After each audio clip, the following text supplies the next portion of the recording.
नमस्कार दोस्तों। Knee replacement से घुटना प्रत्यारोपण से बचने वाली सर्जरी, जिसको हम लोग नी प्रिजर्वेशन सर्जरी बोलते हैं, वो बहुत ही एक रेवोल्यूशनरी स्टेप है। तो जैसे कि आपको पता होगा कि धीरे धीरे जो घुटनों का आर्थराइटिस है वो बढ़ता रहता है और पेशेंट का जो चलना फिरना बहुत ही मुश्किल हो जाता है। हालात इस कदर तक पहुंच जाते हैं भी उसका, जैसे घर पे बैठे बैठे बाथरूम तक जाना, किचन तक जाना या डे टू डे एक्टिविटीज़ में बहुत ही मुश्किल हो जाता है। तो ऐसे में पेशेंट अपनी जो लाइफ है वो डिपेंडेंट करे रखता है और आखिर में जैसे भी डॉक्टर्स के पास जाता है तो उसको घुटना बदलने के लिए सलाह दी जाती है। तो बहुत सारे हमारे ऐसे भी यंग पेशेंट्स हैं, जैसे 40 साल के हैं, 45 साल के हैं, तो उनमें भी आजकल हम देखते हैं भी घुटना बदला जाता है।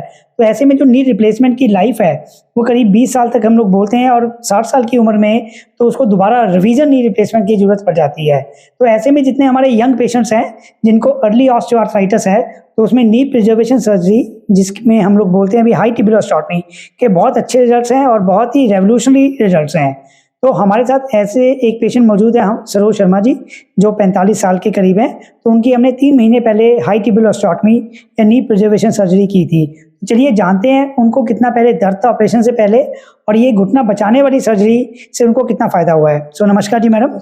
तो सबसे पहले मैं आपका शुक्रिया अदा करता हूँ भी आपने ये वीडियो बनाने का मौका दिया। थोड़ा सा हमारे बताइए भी आपको जैसे ऑपरेशन से पहले कितना दर्द था और किस किस चीज़ में तकलीफ थी? सर ऑपरेशन से पहले मैं चल भी नहीं पाती थी, 2 कदम रखी तो बहुत ज़्यादा दर्द होता था। तो एकदम से जैसे चलते चलते पैर अटक गया, वहीं खड़ी हो जाती, चलना बहुत मुश्किल हो जाता था। किचन में जाना, कहीं भी जाना, नहीं आ जा सकती थी। ऑपरेशन के बाद मतलब मेरे को बहुत ज़्यादा वो हो गया। तो मेरा दर्द बिल्कुल ही खत्म है। कोई थोड़ा बहुत मामूली से 3 महीने हो गए, मैं अच्छे से चल फिर भी सकती हूँ, बैठ भी सकती हूँ, उठ भी सकती हूँ। मैं डॉक्टर साहब का बहुत धन्यवाद करना चाहती हूँ कि इन्होंने मेरे चलने के लायक बनाया। तो अभी जैसे आपको पता ही होगा, जैसे आप पहले भी कह रहे थे भी आजकल तो जो ऑपरेशन है सब घुटना बदलने के ऑपरेशन है।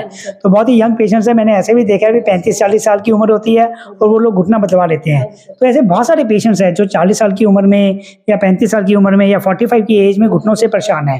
तो इसमें आप लोगों को क्या सलाह देंगे भी जिस तरीके से आपने घुटना ना बदलाने वाली सर्जरी चुन के घुटना बचाने वाली सर्जरी करवाई, तो आप कितना बोलेंगे कितना फायदा है और करवानी चाहिए या नहीं चाहिए? मैं लोगों को ये सलाह देना चाहती हूँ कि घुटने बदलने से तो ये जो मैंने ऑपरेशन कराया है ये ऑपरेशन सबसे बेस्ट है, क्योंकि इससे ना कोई दिक्कत है ना कोई और है। सबसे अच्छा घुटना बदलवाने से तो ये सही है।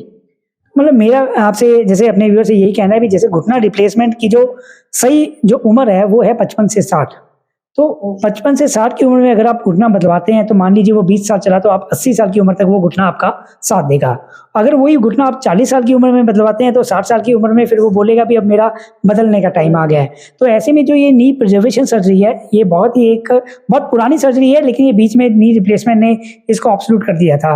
लेकिन इसके जो रिजल्ट्स हैं बहुत ही शानदार रिजल्ट्स हैं और पेशेंट की जो डे टू डे लाइफ है वो वापस आ जाती है। तो एक सवाल और है आपसे मैडम, जैसे जिस तरीके से कमर में हम लोग टीका लगाते हैं तो उसका आपको कितना दर्द हुआ? मेरे को नहीं दर्द हुआ सर, कोई दर्द नहीं हुआ उसका? ठीक है, पता ही नहीं चला, नॉर्मल जैसे मेरे को। तो जैसे 4-5 दिन आप हमारे साथ रहे हमारे हॉस्पिटल में, है ना, तो किस तरीके से आप हमारे स्टाफ को या हमारे हॉस्पिटल को देखते हैं? धन्यवाद कहते हैं, बहुत अच्छे से मेरा ख्याल रखा, स्टाफ ने भी, सर ने भी, सबने बहुत ध्यान दिया और बहुत अच्छे से मेरी। तो जिस तरीके से आप गंगानगर के आसपास रहने वाले हैं तो आप वहाँ लोगों को इसके बारे में बताएंगे भी घुटना बचाओ या घुटना बदलवाओ? मैं तो लोगों को ये सलाह देना चाहती हूँ, हाथ जोड़ के ये विनती है कि घुटना बदलवाने से बेहतर घुटना बचाओ, ये सबसे अच्छा है। चलिए, सो बहुत बहुत शुक्रिया सरोज जी, आपने अपना मतलब समय दिया और हम यही चाहते हैं भी धीरे धीरे आप और रिकवरी करो और जल्दी से अपनी डे टू डे एक्टिविटीज में आ जाइए। शुक्रिया। मैं आपका भी धन्यवाद करना चाहती हूँ सर।